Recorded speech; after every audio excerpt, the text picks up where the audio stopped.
Hi, everybody, to one more episode of my mountaineering series.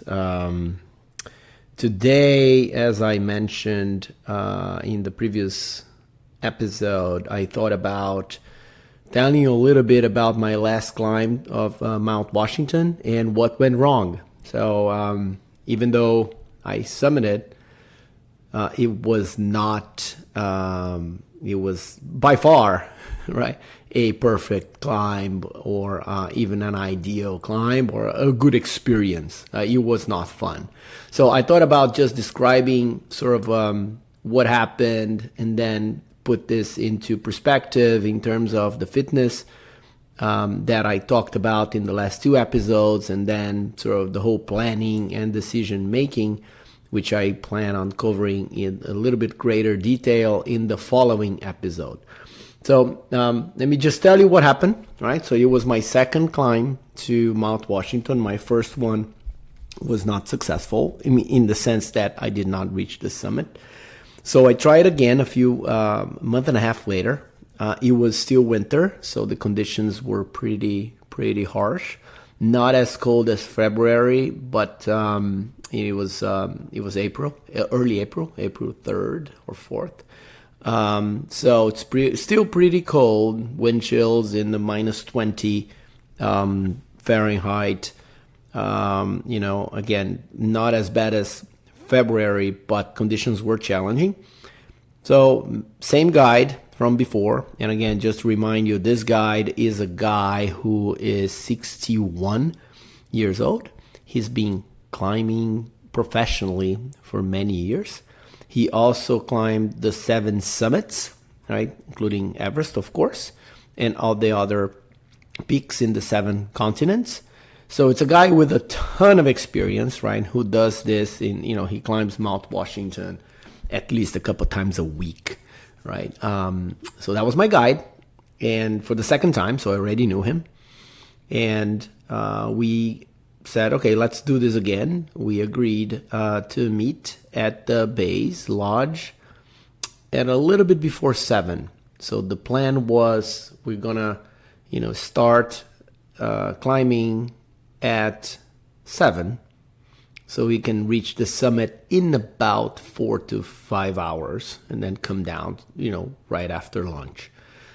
What happened was so that was sort of the first initial challenge was the winds on Mount Washington, especially above the tree line, were very strong. And at the summit, they were peaking at 125 miles per hour. There was also elevated chance of avalanche because there was an avalanche earlier in the day, even before 7 a.m., right? At around 5 a.m., I think. So there was report of elevated risk of avalanche, and the winds were just, incredible, right? Mount Washington, as I said, it is the deadliest mountain in North America. It actually ranks up there with the Himalaya peaks in terms of number of fatalities, and it is considered to be the worst weather, whatever that means, on Earth, right? So because of those winds, because of the overall conditions, snow-wise and temperature-wise, of course. So we kept pushing our start from 7 a.m. We ended up pushing it by about 3 hours. So by the time we left the base lodge, it was about 10 a.m. And we paced ourselves very slowly. So there was a small window that we believe to be around 3 p.m. For a couple of hours, where the winds are going to drop from 125 mile per hour winds to down to 60 to 70 miles per hour. And that's about 100 kilometers per hour. So, it's doable, right? You still have to hold, but it's doable. It's not like hurricane, category 3 kind of wind force. So we timed ourselves. The first piece of the climb was relatively fine. There is some slight, more technical parts of the climb, especially the route that we chose. which was okay, all good. Fitness was good. I was pushing hard. And then, we stopped just a couple times, right at the tree line. And we had kind of our late lunch. There it was about already 2 to 3 p.m. So we had a significant way ahead of us. We're talking about, nearly 2,000 feet still to reach the summit. So we're already behind our original schedule, even with the 3-hour delay due to the winds. But we kept going. Again, feeling good all the way up until when we were about 1,000 feet from the summit is when I noticed that sort of I became very exhausted and I slowed down even further. To complicate things, there is a part there that is very rocky and something that I did not have the skill sets. With the crampons on, 2.5-inch crampons, and mostly rocks, not really ice or snow, to grip those crampons on, it became very challenging. So I slowed down even further. And that, according to my assessment, right, that part of the climb, the last really, 800 to 1,000 feet, because it required so much, right, of, strength and me and attention, what happened is I really consumed the rest of the reserves that I had. And if you listen to the previous 2 episodes, I wasn't burning fat. I was really burning carbs at that point. So easily, it took me more than an hour, mostly burning carbs, which I was doing fine up till that point, feeling really strong and just kept pushing. But when it got to that section, because I lacked the skills, right, I had to really work way, way harder than I needed to just to go up. And that pretty much exhausted all my carbs. So I had that reserve and I went into the anaerobic zone. And again, now I understand this. I did not. And I didn't even know about it. But the point is, by the time we made it to the summit, it was about 5:30 p.m. Sun was coming down. Sunset was scheduled to be at 7. So we had an hour and a half to pretty much go back to the tree line where we would be safe because the wind was picking up again from 70 miles per hour. It was forecasted to go above 100. So, and that was the biggest problem. So you compound, my lack of energy with the lack of ability to actually now to go down with crampons through that rocky section, with the fact that I had less than half of the time that I used to go up, I had to go down. Otherwise, it was going to get dark and the wind was picking up and the temperature was dropping. So put everything together, it was not fun. It was actually very dangerous. We were the last 2 people on the mountain. The last group, pretty much was coming down when we were like 500 feet from the summit. So they were at least, right, 3 hours ahead of us down the mountain. So there was nobody there, no rescue in Mount Washington in the winter. So no roads, definitely no helicopter in the dark. So you'll be very, very bad. So going down that part, and we made it, by the way. There's a little bit of a happy ending to this story. Otherwise, I wouldn't be here telling the story.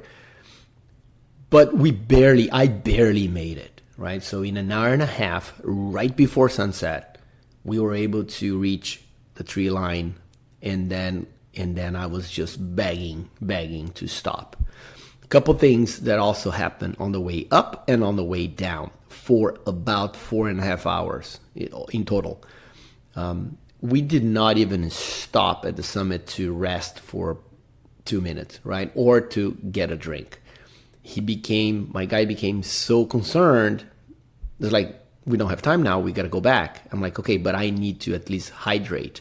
So we didn't have time to stop and pull the drink from the bag because, again, it was extremely cold. So the drinks were not easily accessible. Otherwise, it was just frozen. So, and he's like, no, we do not have time for this. we have to use every minute that we have to get down to safety or to a safer region under the tree line, because the wind is picking up, the temperature is dropping, it's going to get dark. This rocky section is very difficult with sunlight. With just our lights, right, with the headlights, will be probably catastrophic, right? We're going to twist an ankle, we're going to break a leg, something bad's going to happen. So for 4.5 hours, I did not have that extra boost of energy that I could have, perhaps, and definitely no drink. So I was dehydrated by the time we made it down to the tree, and it became dark. So that was sort of the most challenging part. And now I'm thinking, okay, what did I do wrong, right? But I still had about 4.5 hours ahead of me to actually get out of the mountain. And again, nobody else was around. It was just us. So we turned on our headlamps, and we kept going. We actually took another route because in the evening, there are a couple of winter routes going down Mount Washington, and there is a summer route. Well, the reason the summer route is there is because, well, it's for the summer when there's no snow. However, it was shorter. Take it back. It was longer, not shorter, right? The winter route is shorter, but it's way more inclined, and we needed ropes for certain sections to go down. At night, with my lack of energy or absolute fatigue, it would not work. So my guy decided, let's take the summer route. It is a bit longer, but it's less inclined and will require less technical skills. We did that. The problem again is the summer route, well, it's for summer only, and there is a risk of avalanche. So we had that on top of the longer part and being at night already. We had to watch out, and there were several parts of that trail that had a significant risk of avalanche, and I could see them. Again, long story short, after 4.5 hours, we finally made it. And my pace kept slowing down. I literally had no more energy left, even though we stopped a couple times after, again, we reached a tree line, and then two hours in, we stopped again. I got some more, food in my system. Didn't do anything for me, really. The Gatorade didn't do anything for me. And I kept just, going slower. We exit the mountain at about 10:15 p.m. Again, I was completely exhausted, and I really couldn't think straight.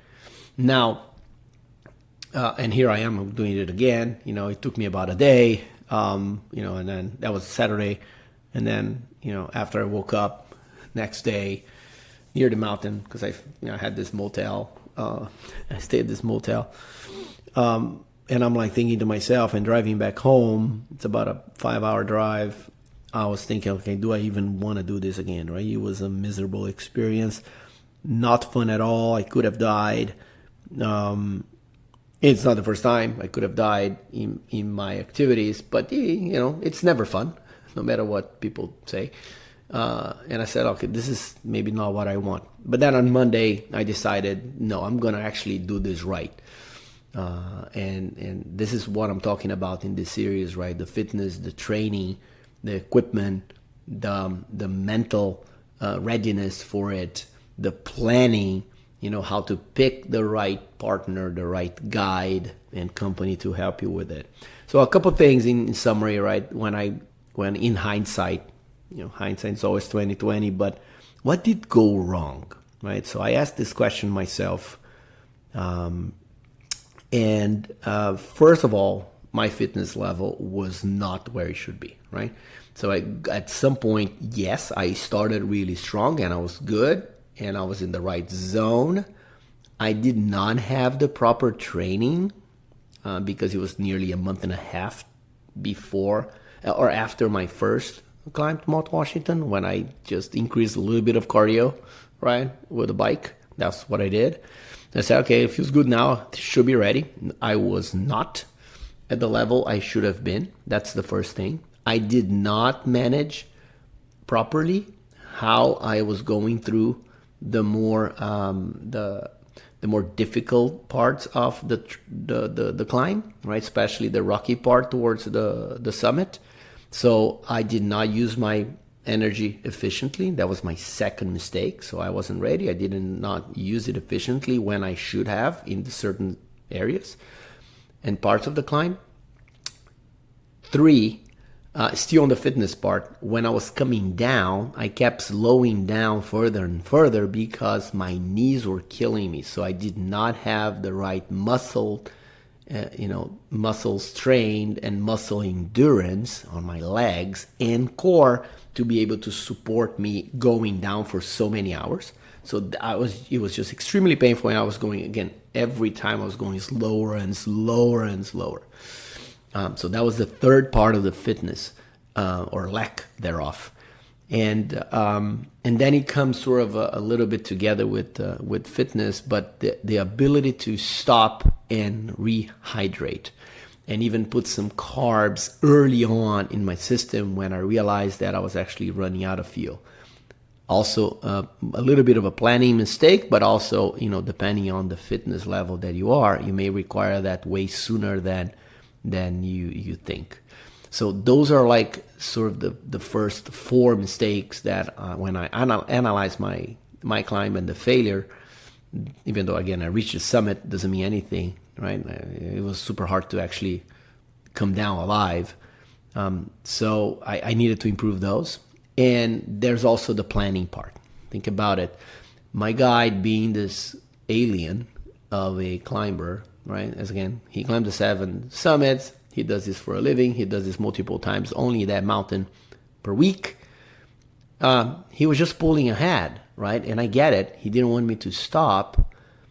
But again, his level, it was so much higher than mine, fitness-wise and, of course, experience-wise, that it was actually not beneficial. That's my conclusion, right? I needed somebody that it was not such a superhero in climbing, right? To be able to kind of understand a little bit better what I was going through. So again, picking your guide according to what you're trying to do and your expertise and your fitness level and where you are and your knowledge is super important. And I think he was not the best for me in that mountain, in that day, with those conditions, right? It was not a good choice. Also, the planning, it was flawed, right? Because if I took 3 hours to get to that, from the tree line to the summit, going up, how can I come down in this very technical part in half of the time, completely exhausted? So that did not help, right? So the planning was wrong. In hindsight, again, it's easy, right? He should have said, let's turn around now because you're not going to make the summit today, which will be totally fine with me. Like we did the first climb a month and a half before that one. He actually told me, like, look, you cannot make the summit. And I was like, yeah, I agree. The conditions were too tough, but even if they weren't, I was not ready. And we turned around. This time, it was the opposite, right? He kept pushing, let's go, let's go, let's go. You can do it, you can do it. And I thought, well, maybe I can do it, right? He's saying I can do it. Again, bad planning, bad decision making, right? Almost, meant that I was supposedly still in the mountain today because, I was just not going to go through. So now imagine if, through that exhaustion coming down, I could not control really well my legs. I didn't trust my body. And I had this motor fatigue as well, right? So I'm like, okay, the chances of, again, twisting an ankle, breaking a leg, falling, it was just, 5, 6, 10 times bigger than when I was going up. Or if I was just going down, but under different circumstances. So I was completely fatigued. So you compound all those risks. And it was really lucky that we came out of the mountain alive, especially me, and in one piece. Okay, it was just luck. So again, after that, I start looking at things differently. I said, I still want to do it. I want to get better at this. And these are my main mistakes, and I try to just, lay them out for you guys. So if you embark on something like that, you're not going to make the same mistakes. And now I hope I tied the sort of the fitness and the importance of it and how it should be done with the planning and decision making, which I plan to cover on the other episode with a real example, right? A not very cool example of a great climb when we went there in the winter and we came down and we were celebrating. No, it wasn't like that. It was actually very painful and not fun at all. But again, put everything into perspective, learn, try again, and get better. So thank you very much. Until the next episode.